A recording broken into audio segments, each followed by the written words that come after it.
in the second lecture on drug discovery. So today's lecture will be given by Dr. Sastry, Director CSIR-NEIST. So I request that, Dr. Sastry to kindly deliver his talk. Sastry sir, please. Thank you very much, Devavrat. So, yesterday we started with the drug discovery and development process and concentrate on drug development and mostly the issues that are involved with the development procedures, and then concentrated a little bit on clinical trials. And clinical trials is a very important aspect, but at that particular point of time, not much of a science is involved. Science has a lot of role in the discovery part.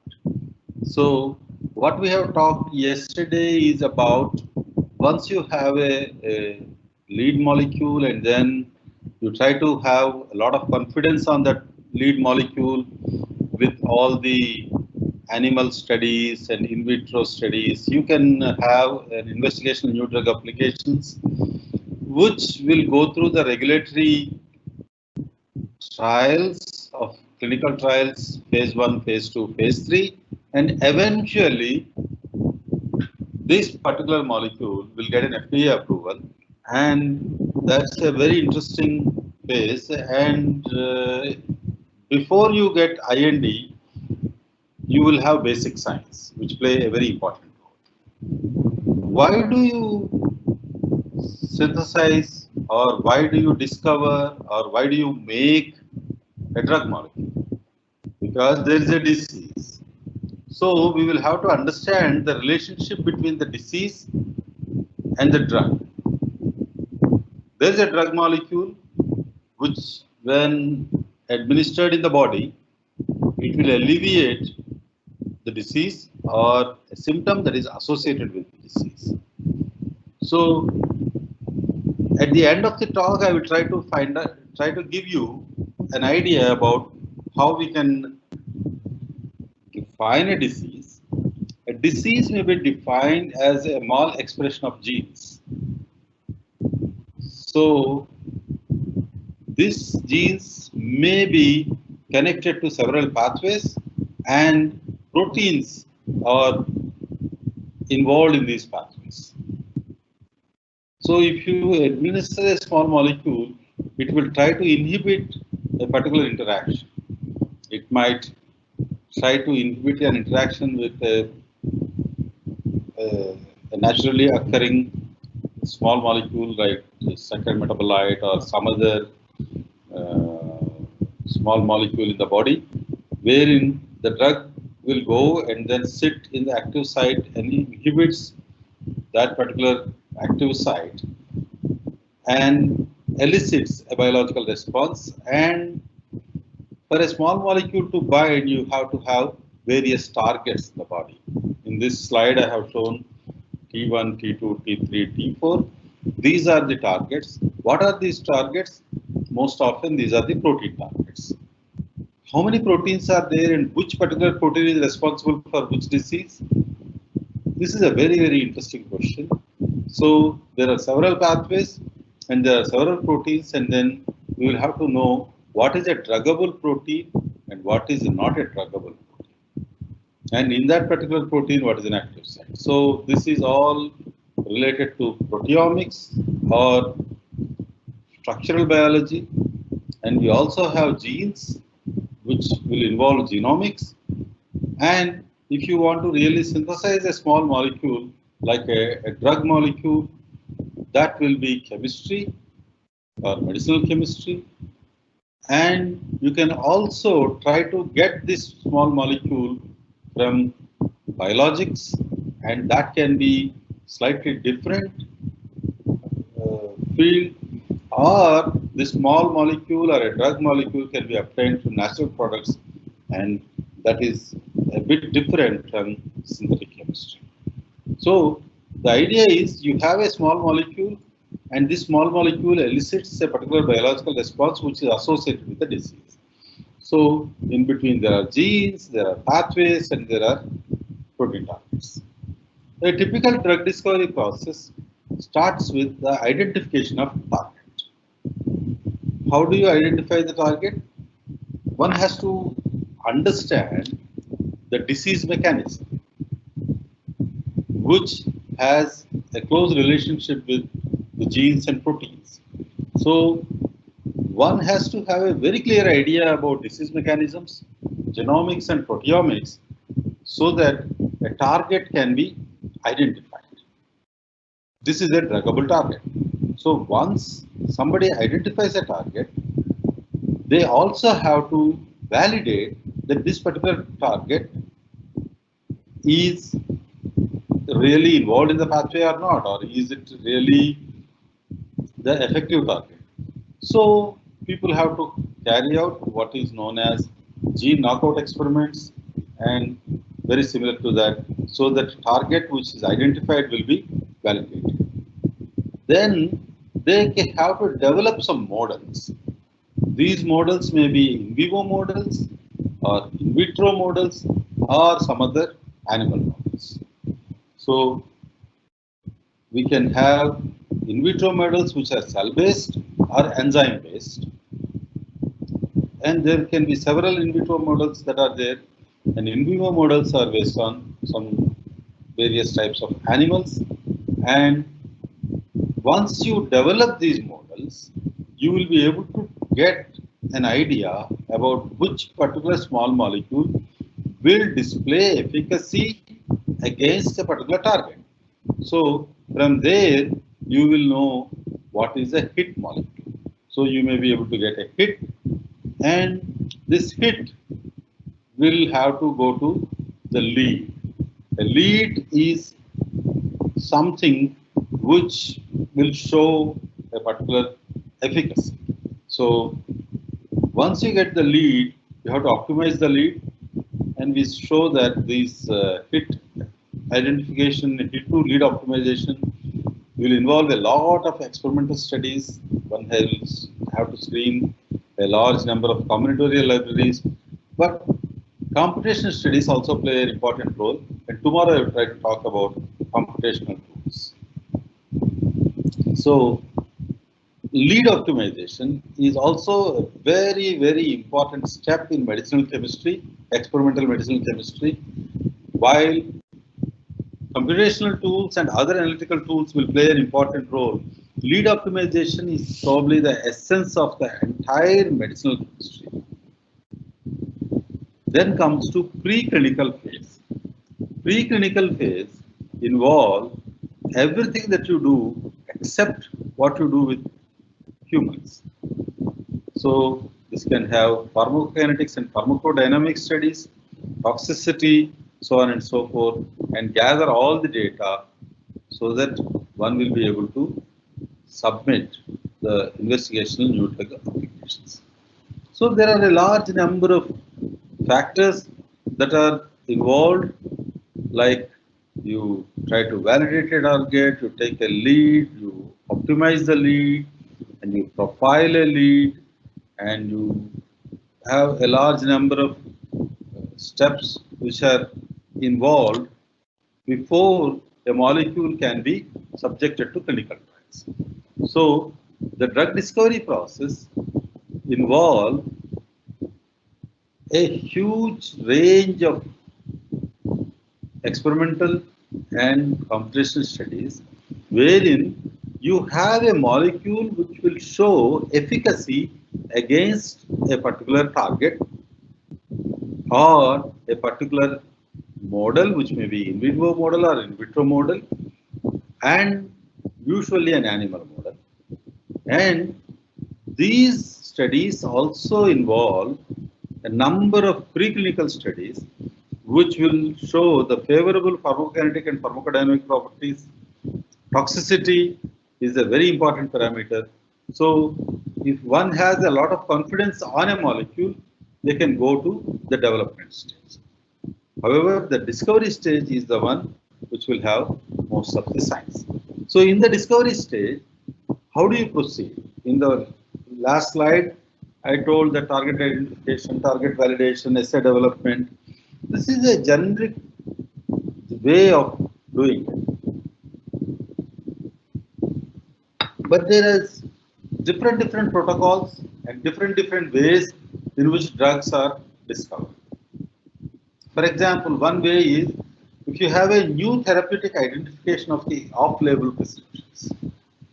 So there are prescriptions which are not, some of the therapeutics which are not very much in use, but or they may be used in for a different disease, but they are able to get a therapeutic indication. So one can do a biological map around these targets and know knowledge about this drug and the target. But essentially, this is a protocol which is drug oriented. That you have a molecule which will show a lot of potential as a drug, which itself is a drug, and you will try to gather enough support and try to administer this drug for against a particular disease. Or you can have knowledge about a disease, not about a drug. So there are various factors which will be responsible for a disease, and you can try to do biological map around that, and you can probably take a me too or a new drug or a combination of drugs. And this procedure can be seen as essentially a disease-oriented approach. So the two experimental approaches that one has is one can have a drug-oriented approach or one can have a disease-oriented approach. A third approach, which we will try to, here what we have to see is whether it is beneficial and non-toxic and beneficial and toxic, or toxic but non-beneficial and non-toxic and not beneficial. There are many factors that are involved. Very sorry for the quality. So the best is it should be a beneficial molecule which is non-toxic, and if it is a beneficial molecule and toxic, it will not help. Or if it is a toxic but not beneficial, or not toxic but not beneficial, that also will not help. So one has to get all these parameters satisfied before one can take it like a drug molecule. So all of them are based on a drug-oriented approach or a disease-oriented approach. If you look at the structure, that there is a protein which is a target protein, and you wanted to find out the right keys for that. This is mostly computational, so you can do molecular docking, molecular dynamics, and homology modeling if the structure is not known. And you will be able to design some protocols based on the structure of a protein. So this is called structure-based approaches, which invariably involve docking at some stage. Or you can have QSIR, something which is based on the knowledge base or regression analysis or pharmacophore-based modeling, and so on and so forth. This is called ligand-based approach.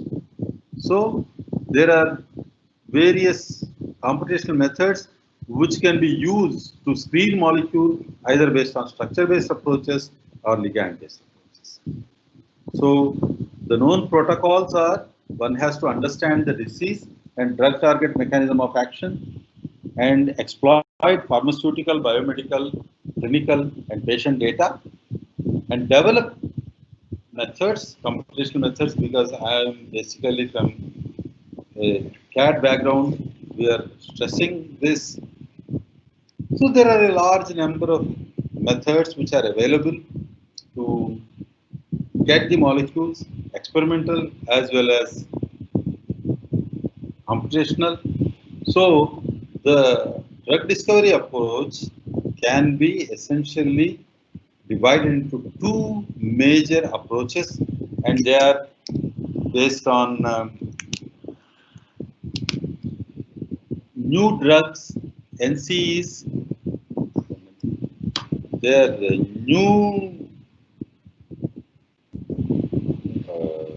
new chemical entities, that is identification of molecules which have never shown the therapeutic potential, and other approach is there is a molecule which shows the therapeutic potential against a particular disease, and that can be used for another disease. This is called drug repurposing. Yesterday also I discussed about it.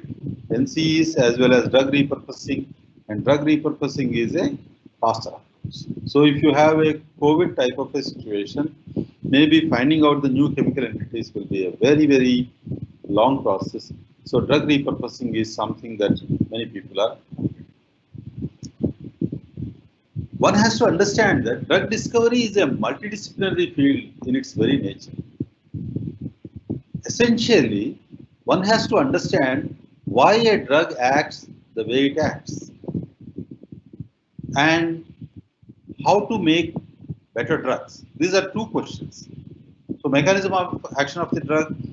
There are a number of cases where people know the drugs. There is a drug which will be acting against a disease, but they don't know the mechanism of action.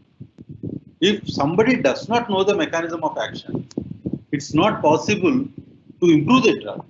So rational drug discovery or a drug discovery based on the scientific understanding and principles will have to address a question that how a particular drug acts, why it is acting, what is the target, and how it is going, and what is the route, so on and so forth. So drug discovery is essentially a very important field is pharmacy, medicinal chemistry, informatics, molecular modeling, and a large number of other fields like structural biology, systems biology, translational science, synthetic biology, computer science, engineering, clinical biology, computational chemistry, biophysics, proteomics, genomics, green chemistry, multi-scale modeling, biotechnology. There are a number of fields. Why I am giving all these fields is to tell you that computational drug discovery is one field, but the real drug discovery requires a number of fields, and in addition to that, people also have to know the patent laws, and people also have to see what is the intellectual property rights, and people also have to see what is the competing market. It's not that you just wanted to develop a drug. You need to know whether a particular drug has a market or not, and who is the venture capitalist, and whether a society or a government will be interested in making this drug or not. Which societies will be interested? So there are some drugs which will not be needed in advanced countries. For example, tuberculosis is a disease which will not be so important in developed countries. So these are called orphan drugs. You may take a drug, but there may not be anybody to take that drug because people do not have that disease. Or there are drugs which will be needed in some countries, which may not be needed in some other countries. So Orphan Drugs and Orphan Drug Act is very important. And there are other diseases which are called rare diseases. Rare disease is something which will occur 1 in 2 lakh population generally. So even if someone wants to make a drug, the market will not be there. So it's a very, very complicated and an exciting journey for somebody to work in drug discovery. Academically, it's fine, but when it comes to a real business model, drug discovery is a very, very challenging one. So I just wanted to clarify because some of the people might have what is a hit and what is a lead. Hit is a preliminary indication that it's a compound which has some intrinsic activity and characterization against some assays, and it has very limited potency and selectivity, and starting point for a structure activity relationship study to improve the biological potency and selectivity. And such a molecule is rarely useful for an in vivo study or animal model. Lead is a chemical structure obtained from HIT and is used as a starting point for chemical modifications in order to improve potency, selectivity, or pharmacokinetic properties. What do you mean by potency? The IC50 value, how strongly that you bind to a particular target. If you are doing a target assay. And more importantly, the molecule should not bind to other targets which might give a toxic effect. So selectivity is very important. And pharmacokinetic parameters are also very, very important. So usually once somebody finds a lead molecule, it is known as something which is having a primary activity, and it can be used in cell-based assays, and one should look at enhanced solubility if it has an issue, or enhanced metabolic stability and membrane permeability, so on and so forth, bioavailability, whatever. So that's how a lead molecule will be optimized and it can become a drug. I just wanted to caution you and then take you to a completely different domain, because drug discovery has been changing for the last several decades. About 100 years before, people tried to find out that there is a molecule and which will have a biological activity against a particular disease, and it's fine. So the past biologists used to think that I identified a drug to cure a disease like cancer.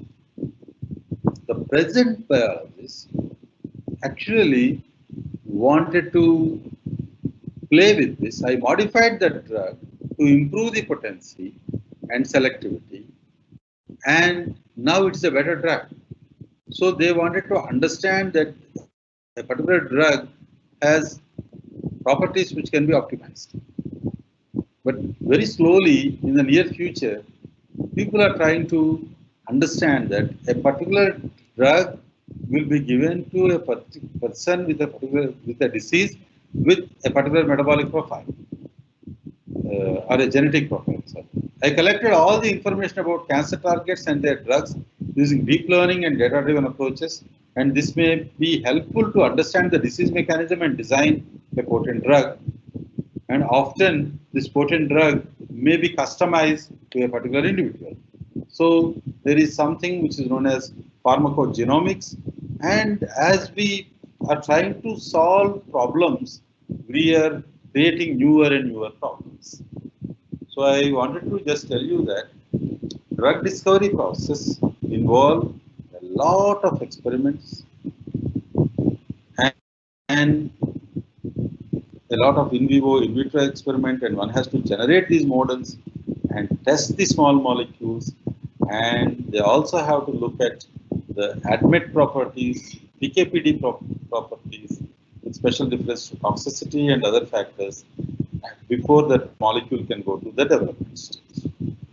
I just wanted to take a detour now. I would like to ask a question that can we shift the focus of research in drug discovery from disease point of view to health point of view? Or can we control the function and property of these proteins? So these are very, very important questions which people have not been able to ask, right? Because these are something which are beyond the capacity to understand with existing facilities about a few decades back. Now, with the advent of more and more precise ways of measuring things, doing experiments, one can ask even more and more tougher questions. Earlier, people used to think that in a simple-minded way, there is a disease and the disease should have a drug. And now people are realizing that the particular drug may not be effective to the same extent across all the population. So the individuals also play a very important role. And if you actually look at the current context of COVID, the COVID-19 infection of an individual depends largely on the host or the human being and their immunity levels and how it can be adopted. The host pathogen interactions are very, very important. And although everybody is exposed to COVID or other viruses to the same extent, some people may be infected, some people will not be infected. Right? And those people who are infected, maybe the antibodies will be generated and then will be able to effectively deal with the virus. But in a number of cases, the rate of infection depends a lot on the individual host. And in addition to that, there are many other parameters which are beyond the disease. Maybe someone with the same disease will have different effects based on the age, based on the physical health, based on the mental health, based on the environmental factors, based on nutrition and the geographical region. So it's extremely important to realize the diversity of factors which will be playing a role for a small molecule to work as a drug. What I mean to say is, a same drug might act very, very differently for the same disease in different individuals. In addition to that, there are also factors like nutrition, environmental, and other factors. So these things can be broadly defined as genetic and epigenetic factors. Genetic is something that you inherit from your parents, and epigenetic is due to the environment. And also, one has to understand that the physical and mental health are very important, because according to WHO definition, the health is defined as a complete physical and mental well-being and not merely the absence of disease or infirmity. So I just wanted to look at this in the WHO definition. They say infirmity or frailty. So I just wanted to talk to you about the frailty, which is a characterization of a weakness or somebody who is not very healthy. This is characterized by declining in physiological reserve and function across multi-organ system, leading to increased vulnerability for adverse health outcomes. But most of the time, people do not know what is the reason for the weakness or what is the reason for the frailty. There may be some phenotypes, unintentional weight loss, or weakness, or exhaustion, or slow walking speed, or low level of physical activity. And there, many parameters may be very, very similar. Or there are many parameters will be very much within the reference zone, but still people are not fairly strong. So one has to, I again here put the WHO definition of health. So if a person is not very strong, and this person can be considered as not very healthy. So what is the relationship between the health and disease? It's not very clear. So how do you characterize disease? How do you quantify disease? And how do you develop a drug which will be curing a disease? This is also not very clear. In many cases, one has to have a balance, and then there has to be a holistic understanding, and immunomodulation appear to be much more important, and things like nutrition, things like environmental factors, and other factors which were not considered before appear to be a lot more important in drug discovery. So with this, I just wanted to tell you that drug discovery is a process, and this can be done by a biologist. And when a biologist starts, probably he will start with the structure of a protein, or he can start with a gene or a pathway, and how various pathways are there, what are the protein-protein interactions, and one can start in that particular fashion. And there is a lot of scope, and this is very important. However, if a medicinal chemist start, the medicinal chemist will start from the synthesis point of view, how to make a molecule, how to get a molecule which is a hit. Probably this hit might have obtained by any means, very, very randomly, because people used to synthesize a large number of molecules and try to screen against a particular assay. It may be an enzyme based, or it may be a cell based, or it may be an animal model. There, somebody will try to find out that a particular molecule display a good biological activity. Once they find out that, that is a hit molecule. And from there, they will have to go to the lead. So, what is required here? We require here is a medicinal chemist as well as a person who will screen, the pharmacologist, something like that. If this particular drug discovery has to be made by a person who is from a pharmacy background, they may try to take a drug or a drug-like molecule and then try to see whether this can become effective against a different disease.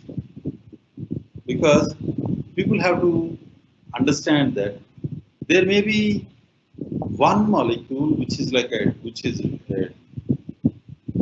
having a particular biological activity against a disease, has a great potential to work as a drug against more than one disease.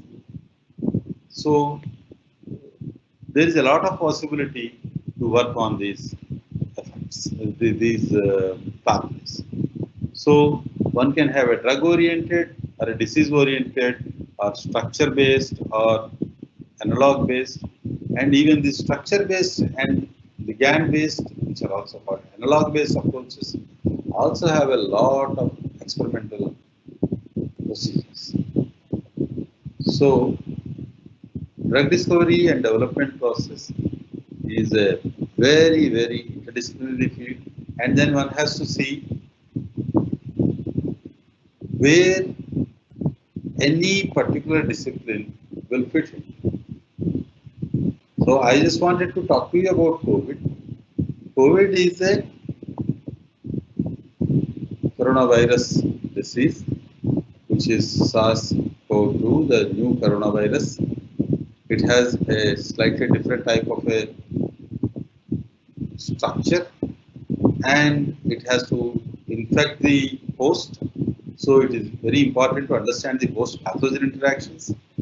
And this virus also will have a target, and it is important to see whether one can target this virus so that it can be controlled or killed. And is it possible to develop a vaccine? So there are a number of ways in which one can carry out this particular study. So how do you get a vaccine, or how do you get a molecule? For that, one has to get the regulatory approval. And for getting the regulatory approval in India, I think yesterday also I have mentioned that you have an Ayush route. If you want to have an Ayush route or any traditional approaches, you don't have to go for any animal studies. You can try to show that there is a traditional basis for the drug to be effective, and then you can carry out some studies and then prove that this is effective against a few human beings and carry out the clinical studies, and you will be able to make an Ayush. And the second route is phytopharmaceuticals, and the phytopharmaceutical also has some procedures, and then you have to follow those guidelines. And third is the NCE. So drug discovery and how to really make a drug against a particular disease is a little bit more complex, and it all depends on the type of subject that you are in and type of method that you want to use, and whatever that you want to use, you will have to come to a stage where you will have to go through the regulator. For that, you have to have money. This is very, very important. So if someone wants to really discover a drug and then go for the development and try to sell it in the market, it will be taking time, and it will be taking a lot of time. And one has to understand that under some special circumstances, we will be able to shorten the approval time, but it will be very difficult to get a drug within a few months. So I think with this I will try to stop, because I wanted to also look at some of these questions, and I don't want these lectures to go much beyond half an hour. So some of the, what is drug discovery hackathon of MHRD, as I saw your profile as a team member there. So this is actually an idea of the Prime Minister and the Prime Minister Scientific Advisor and CSIR and AICT has started this particular hackathon because they found out that it's very important to really throw in some challenges for young people to work in drug discovery. And it is going to be launched. It was launched last week, and on Monday they will be able to tell you how exactly that you can participate in the challenge. There are different problem statements, and if you are able to successfully address these problem statements, you will be getting some prizes.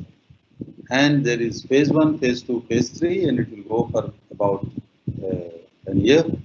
And we are also planning to have some sort of a training. And this is a program which will be of great importance for imparting not only training but challenging people to work in the drug discovery. So Gaurav, that is your question, and Manasi Bhagarthi has a question. Is any medicine helpful for genetic disease? Yeah, if there is genetic disease will have an origin, and then there will be medicines which can be developed for that. And once you are able to get a good medicine, this will definitely be helpful. So Mervyn has asked a question that what is the difference between pharmacokinetics and pharmacodynamics? To put it simply, if you take a molecule, what molecule does to the body is pharmacokinetics, and what body does to your molecule is pharmacodynamics. So your molecule will go and then it will be doing something in the body. So that is pharmacokinetics, and what body does to your molecule is pharmacodynamics. So what is gene knockout experiment and what is HTS?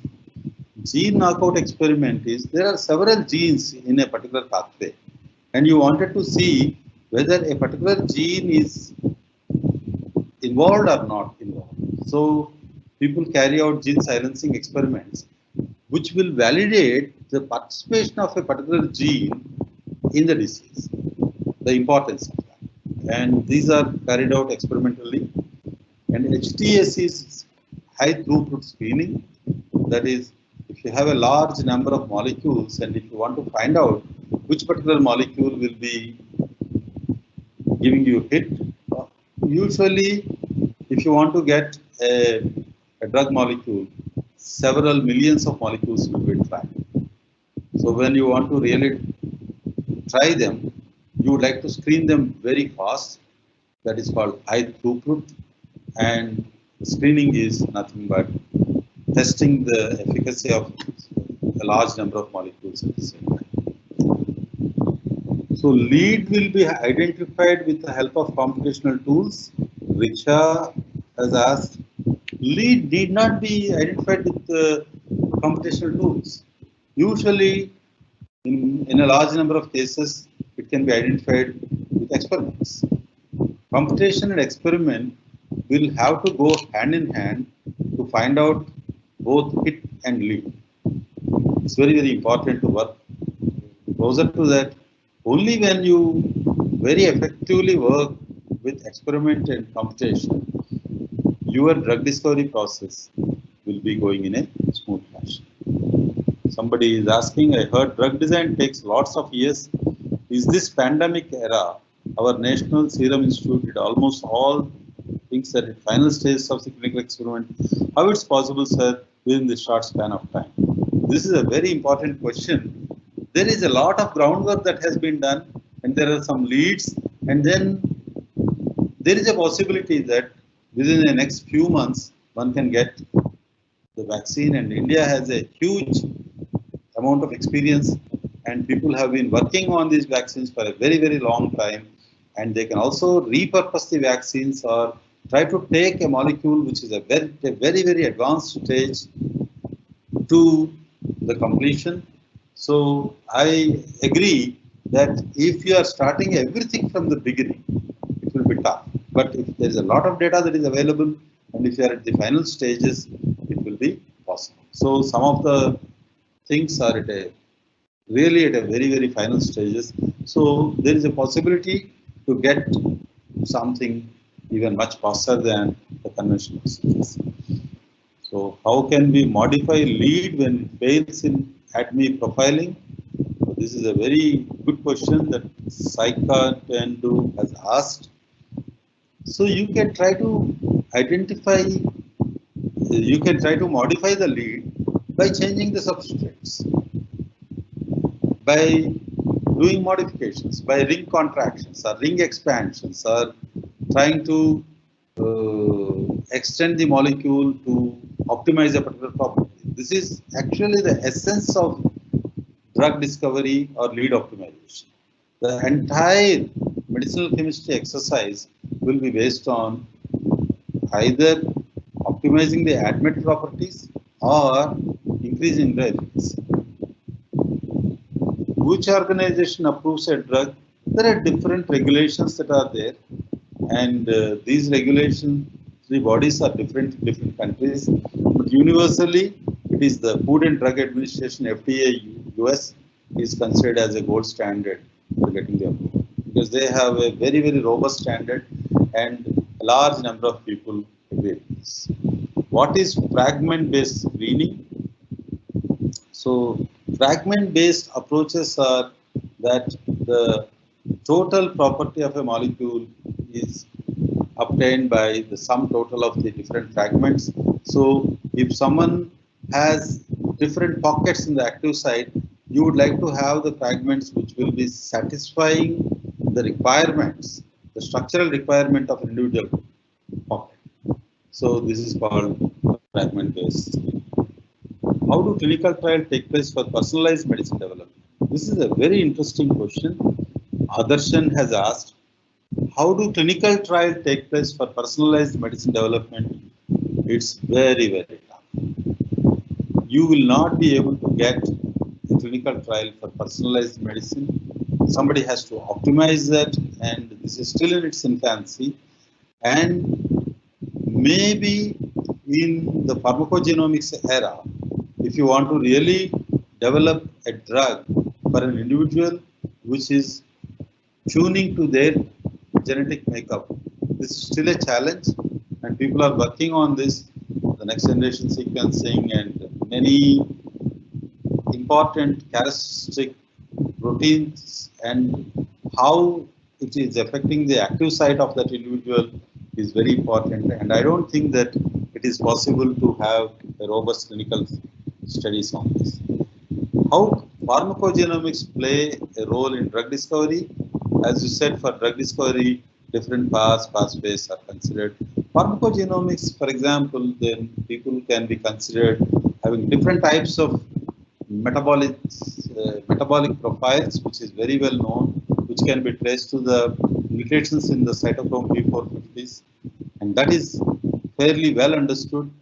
And based on that data, one may be able to classify people into different groups and different classes. At that level, the pharmacogenomics can be. whether all diseases occur due to changes in a particular gene or set of genes. Yeah, there are most of these diseases have an origin in that particular aspect. There should be some sort of upregulation and downregulation of this gene regulations have to be disturbed. So some drugs are having side effects on the body and how to reduce side effects.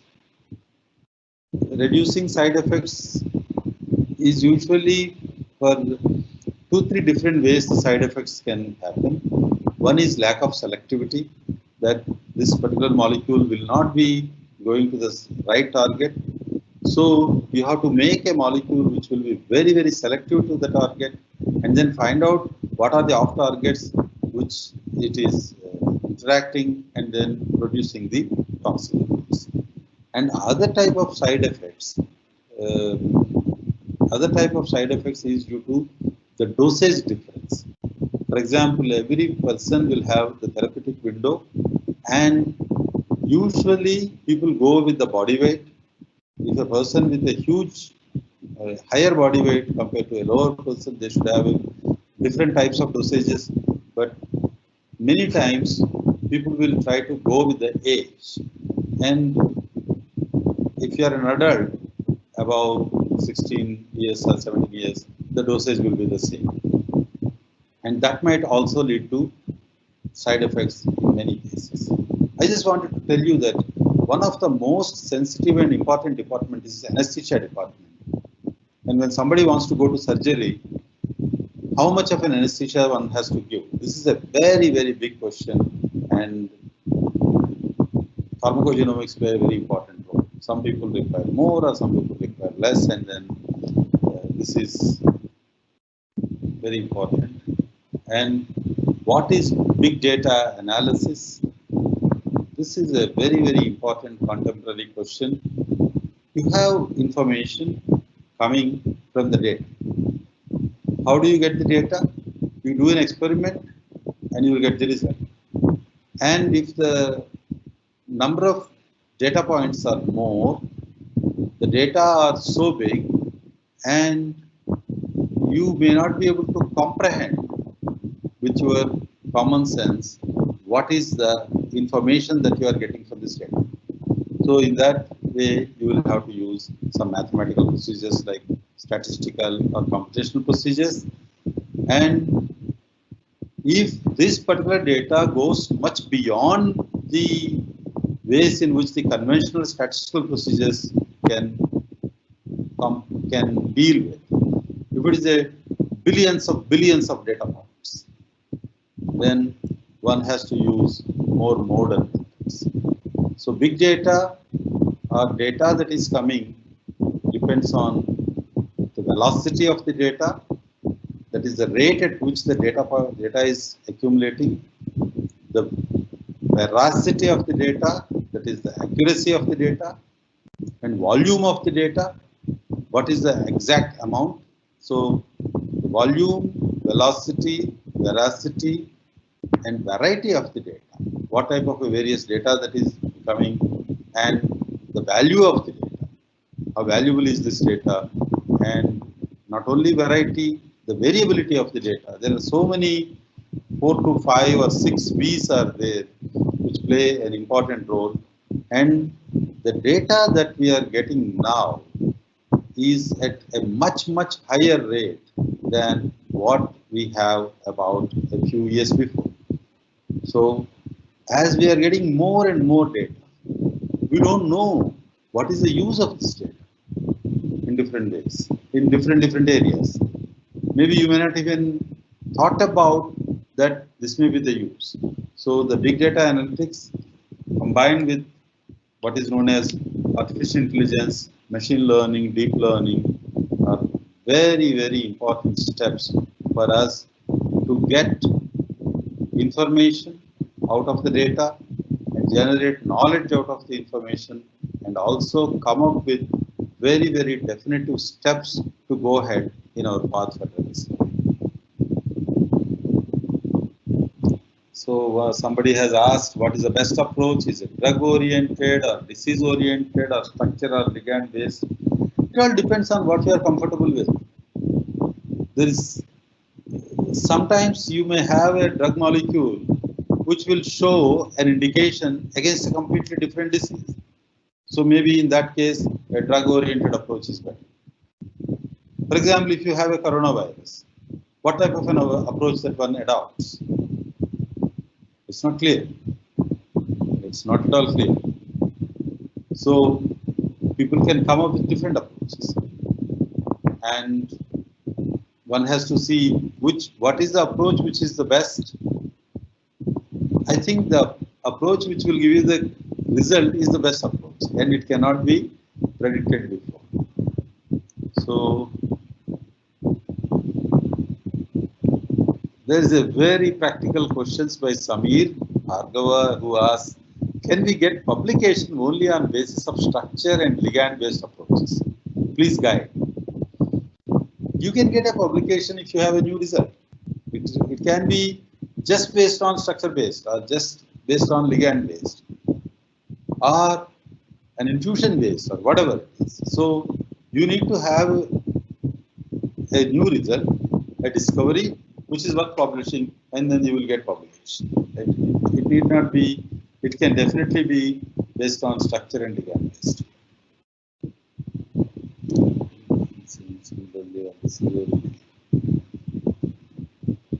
So there are similar questions.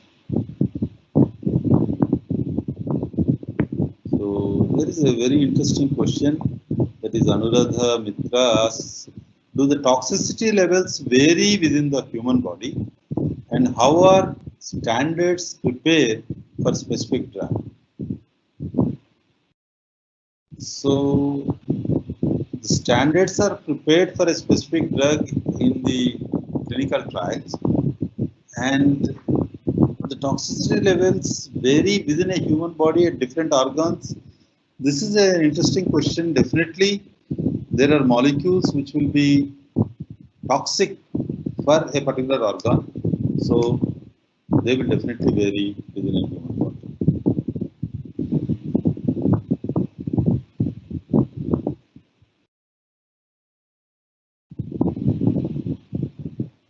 So I don't know. Suveta asks, what is your opinion of Ayurvedic medicine arsenic album for COVID-19? These have to be validated. And one of the most important limitations of some of the traditional approaches is when they work, but if they don't work, we don't know why they don't work. And sometimes even if they work, we don't know how they work, right? So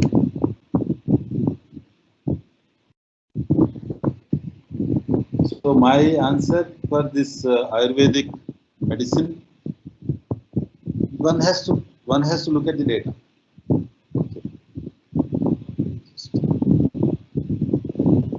So there are a large number of questions, close to 400. It will be very difficult to answer all of them.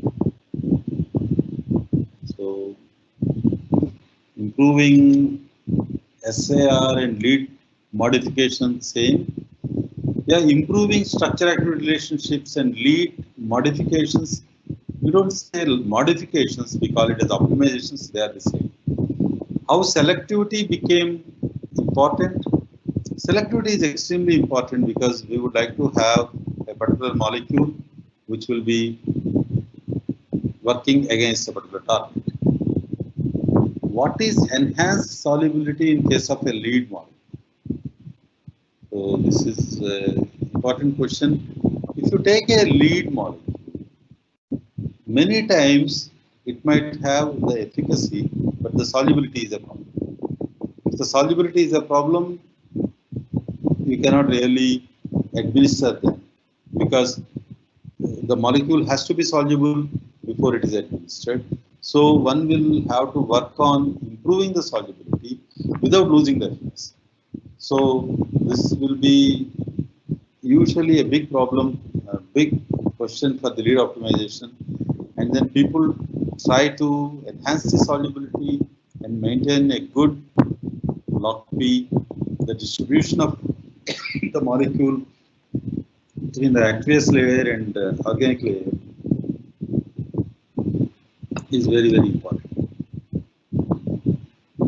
How can we test the drug toxicity? There are a large number of standard protocols that are there for toxicity, and there are many types of toxicity, like cytotoxicity and others. There are a large number of tests that are available. How do we proceed from?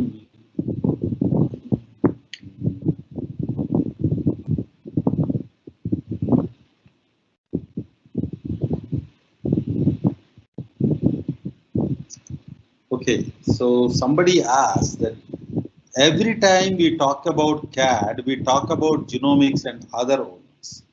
But as we are moving towards personalized medicine, how can CAD help in individualization of drug delivery right from the beginning? This is a challenge, and one has to find out how the different variations that happens in the genes will affect the targets. Will it be the same or it will be different? If it is different, how different it is? And in a large number of cases, we see that there won't be much of a difference of the drug in between different people. But some drugs will be having very, very different effects. Like, for example, allergies, or some drugs will be working on some individuals and it will not work on some individuals. That may be fine. But there are some people who will have a very severe effect. Like, as you know, many of you, some people will have a severe allergy due to penicillin. So people try to test it first. And similarly, if some of the drugs will have highly adverse effects on the individuals, it's very important to know. And on the other hand, there are some molecules, some drugs, which will be very effective in a large number of populations, so it will be having the FDA approval. But in a very small number of populations, it will not have any efficacy. So one has to find out that also. Okay, there's another question by Abhishek Sao. Is drug can be considered as nutrient? Nutrient is different and drug is different. Nutrient is required for body. A drug, by definition, has to cross the first pass mechanism, and it should be having some sort of an effect on a protein and then elicits a biological response, whereas nutrient need not.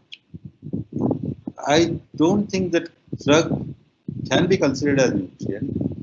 Nutrient and drug might have a very, very similar effect at the end. A drug might be working on a disease. That's the definition of a drug. And person will become healthy. A nutrient will improve the health, wherein the disease will be cured and the person will be healthy. So, although sometimes the final destination of drug and nutrient may be the same, the routes that they adopt are different. So, I feel that a drug cannot be considered as a nutrient. So somebody is asking me whether we can share the slides with us. So we will put these slides as PDF files. Nagamani, you try to put them in our website and you can download them. There's no problem.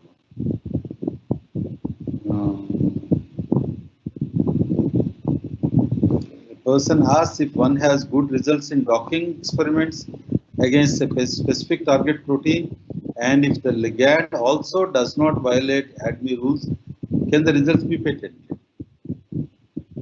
If there are patents which are based on computational studies, of course, if you are able to write a patent, then you will be able to. There is nothing which prevents somebody to get a patent right just based on the computational results. So the answer is yes. Usha C asks,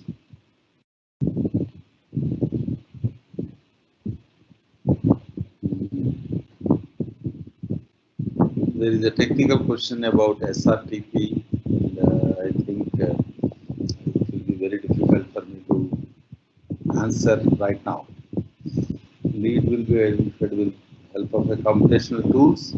Yes, leads also will be identified with the computational tools. So, friends, I have this informal discussion about the drug discovery, and I will be a little bit more technical in tomorrow's lecture about the computational tools. And afterwards, in my 9 o'clock lectures, I will try to pick up some of the unsung heroes of Indian science.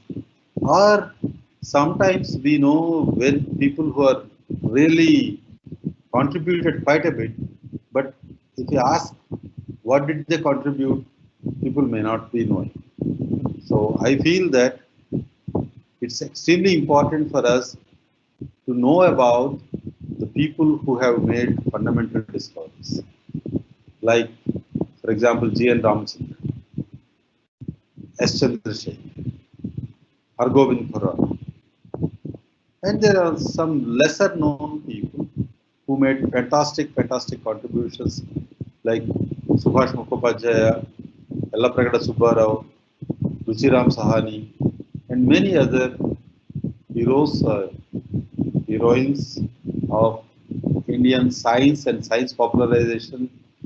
And from Monday onwards, I will be able to talk about each scientist. I or any of my colleagues, we will take a scientist or a great Indian contribution in the area, and we discuss about this for about half an hour, and then followed by question answers. Somebody may be wondering that why are we doing all these things in project number 13 or project number 3 or 4 or 5? My dear friends, I just wanted to tell you that the whole exercise is to increase the scientific temper. It's not just about doing something because we gain something, we get a certificate or we get a feeling that we organized a course. It's all about how you enjoy your time. And we are all stuck up in COVID and we are at home, and it's a lot of fun to think about science, to create a knowledge society. I strongly feel that a country of 130 crore people should not be the way it is. We have to be much more stronger. And the Atmanirbharta that we are talking about will come with knowledge. And we have a large number of issues with our education systems. Why do we blame anybody else? Are we really doing our best? Let us use this SRTP to go down to some of the simple things, whether these 2 months we can use this time to improve our scientific temper, to have a better attitude towards doing science. This is very important. I feel that if our lectures or our interactions will help at least a few of them to become better scientists, that's all what we want. We don't have a great expectations, and I hope that you will use this occasion to read more, to understand more, and to try to take up a project in the summer. This is not really summer in many parts of the country. To take up a project and do something in the next 40 days. So this is my sincere request to you, and please stop worrying about small things, that whether I am in this project or that project. You try to get into any project, whether it is project number 13 or project number 5 or project number 4. And if there is a possibility that if you have a mentor, try to interact with them. And if you don't have any mentor, you please write to us and then give us a few days time, and then we'll get back to you. And I would say that even if you don't have a mentor, you continue to attend the lectures, which are very, very good by eminent people, right? On Monday, we are going to have a lecture by Dr. Saurav Paul, who was the director of CSIR Pune, CSIR Kolkata now. And earlier he was in IIT Bombay. And before that, he was the director of NCL and one of the highly accomplished theoretical and computational chemists. And on Tuesday, we have a fantastic program by the students of NEIST, CSIR-NEIST students. And this is about how the students can work in rural India to improve it and to make it as a knowledge society. And with this, I would like to say good night. And I'm sorry that I am not able to answer all the questions. And there are a large number of questions. And then somebody says that I mailed you many times but did not get in reply. Please solve our issues. No project is allotted to me. So there are problems with the password. Actually, what happened is it was very difficult for us to manually go through all the mails, and which we are doing because we have a limited number of people who has to go through these mails, and sometimes this Gmail also gets problems, and this is a difficult situation for us. And we will note down. It's good that you are bringing these things to our notice, and then we will get back. Okay. So I think there are a large number of questions. Now it went up to 469 questions, and we will see how to answer some of these questions electronically. And I will ask my colleagues to go through these questions and then provide you answers. And I once again thank all of you for attending this interactive session. I would say, personally, I don't think that we will be able to impart a lot of knowledge in a very short time. However, we can trigger people to go back and then read and then empower themselves. So our efforts is to tell you that you are very capable of doing things on your own and trigger your passion to do research in a better way rather than trying to teach you every single thing. With this, I wish that some of you will truly become great scientists in the future, and I wish you all the best. And I will try to come online at the same time tomorrow, that is at 9 p.m. Thank you very much.